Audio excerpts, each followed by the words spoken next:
SRR Vari Prestige Project Sriram Riverview 3 and 4 BHK gated community apartment at Narsingi. Phone number 92462 44315.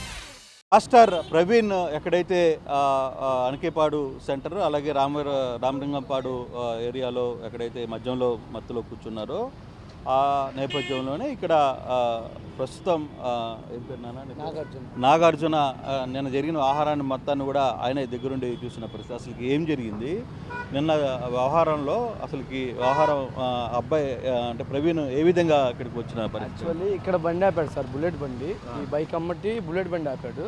Bullet బండి ఆపి SI గారు ఇలా తీసుకుని వచ్చారు సార్. ఇలా తీసుకుని నా దగ్గరకు వచ్చారు. ఇక్కడికి వచ్చిన తర్వాత నన్ను పిలిచారు, ఏ బాబు కొంచెం వాటర్ ఇవ్వమ్మా అన్నాడు. వాటర్ ఇచ్చాను. ఇక్కడే నిలబడ్డాడు అన్నమాట. మాస్క్ పెట్టుకుని ఉన్నాడు, ఇలా నిలబడి ఉన్నారు. అప్పుడు నేను వాటర్ ఇచ్చినాక మాస్క్ తీశారు. హెల్మెట్ అంతే ఉంది. తీసిన తర్వాత వాటర్ తాగారు, టీ ఇవ్వమన్నాడు. సరే టీ ఇచ్చాను, తాగారు. ఒక సిప్పు తాగారు, నచ్చలేదేమో ఇక్కడ పెట్టేశారు అనమాట. సరే ఆ సార్తో మాట్లాడుతున్నారు, ఏ ఊరు వెళ్ళాలంటే రాజమండ్రి సైడ్ వెళ్ళాలని చెప్పి మాట్లాడాడు. సరే అక్కడికి వెళ్ళినాక, బాబు బుల్లెట్ బండి పగిలి ఉంది, దారం తీసుకుని రా అన్నారు కట్టడానికి. నేను దారం తీసుకుని వెళ్ళి బుల్లెట్ బండి అద్దం కట్టడానికి వెళ్ళాను. నిదానంగా సార్ చాలా నీరసంగా ఉన్నాడు పాస్టర్ గారు. నేను చర్చికి వెళ్తాను సార్. నేను తీసుకెళ్ళిన తర్వాత నేను దారం తీసుకుని వెళ్ళి కట్టాను. ఉండలేదు సార్, దారం ఉండలేదు. నేను కట్టిన దారం అంతే ఉంటుంది ఆల్రెడీ. తర్వాత నేను గుర్తుపట్టింది మాత్రం మొన్న యూట్యూబ్లో వీడియో చూసినాక మాత్రం గుర్తుపెట్టున్నాను. అవును సార్, బుల్లెట్ బండి గుర్తుపట్టాను. ఫేసు హెల్మెట్ ఉంది, మాస్క్ తీసి అప్పుడే కడుక్కున్నారు. అప్పుడు మాత్రం బుల్లెట్ బండి చూసినాక గుర్తుపట్టా. అప్పుడు దాకా గుర్తుపట్టలేదు సార్ నేను. తర్వాత ఏం జరిగింది? ఎంతసేపు ఇక్కడ? 45 నిమిషాలు ఉన్నారు సార్. మేము చెప్పాము బండి బాగాలేదు, రిపేర్ ఏమైనా ఉన్నా అడిగాడు. ఇక్కడ ఏమైనా ఉండే షాప్స్ ఈ టైంలో ఉండవు సార్, 8 అవుతుంది కదా, ఏమైనా రెస్ట్ తీసుకొని ఇన్నోవా హోటల్ ఉంది, ఎదురు హోటల్ ఉంది, రెస్ట్ తీసుకొని వెళ్ళండి సార్, ఇప్పుడు లాంగ్ జర్నీ కదా అవ్వదేమో సార్, నీరసంగా ఉన్నారంటే లేదు వెళ్ళాలండి అన్నారు.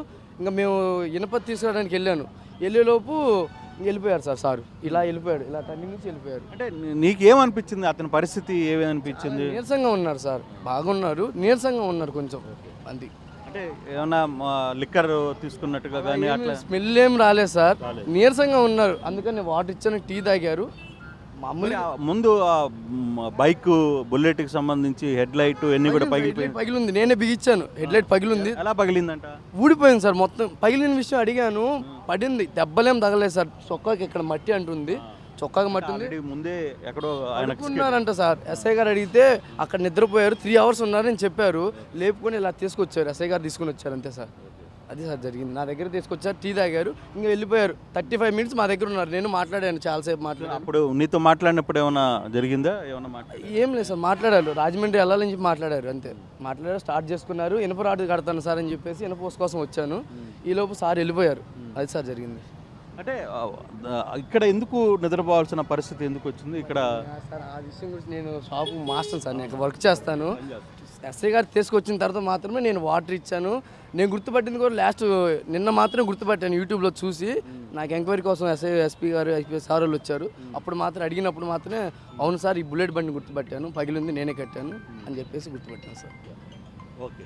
సో మొత్తం మీద ఇక్కడ నిన్న జరిగిన పరిస్థితి అంటే పాస్టర్ ప్రవీణ్ వచ్చిన తర్వాత ఏ విధంగా ఇక్కడ ఉన్నారు, ఎటువంటి పరిస్థితుల్లో ఉన్నాడు, ఇక్కడ నేరుగా ఈ అబ్బాయే అతనికి టీ ఇచ్చారు, మంచినీళ్ళు ఇచ్చారు, ఇక్కడే కూర్చోబెట్టారు. సేమ్ ఇక్కడే ఆయన నిలబడిన తర్వాత కూడా టీ కూడా ఇక్కడే, గ్లాసు కూడా ఇక్కడే పెట్టిన పరిస్థితి.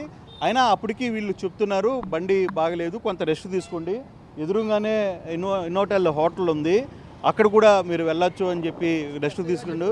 ఎస్ఐ చెప్పారు, మేము చెప్పినా కూడా ఆయన వినలేదు. ఆయన ఇక్కడి నుంచి నేరుగా అర్జెంటుగా వెళ్ళాలి అని చెప్పి అలాగే బండిని కట్టుకొని వెళ్ళిపోయిన పరిస్థితి అయితే ఉంది. సో ఏదేమైనా జరిగిన ప్రవీణ్ వ్యవహారంలో జరిగిన పరిస్థితుల్లో కొంత ఇబ్బందికరమైన పరిస్థితుల్లోనే ఆ రోజు హైదరాబాద్ నుంచి రావడం. అంటే మనకు అందుతున్న సమాచారం కూడా ముందుగా ఆల్రెడీ ఇక్కడే ఆయన వచ్చిన నేపథ్యం మనం చూసాం. అక్కడి నుంచి నేరుగా మళ్ళీ ఈ ప్రాంతానికి ఇక్కడికి వచ్చారు. కాబట్టి ఈ సందర్భంలో ప్రవీణ్ ఇక్కడి నుంచి వెళ్ళే సమయానికి కొంత గందరగోళమైన పరిస్థితుల్లోనే ప్రవీణ్ ఉన్నారు అనేది స్థానికులు చెప్తున్న పరిస్థితి. మరిన్ని వీడియోస్ కోసం ఛానల్ ని సబ్స్క్రైబ్ చేయండి. లేటెస్ట్ అప్డేట్స్ కోసం వాట్సాప్ ఛానల్ ని ఫాలో అవ్వండి. ఆ లింక్ డిస్క్రిప్షన్ లో ఉంది.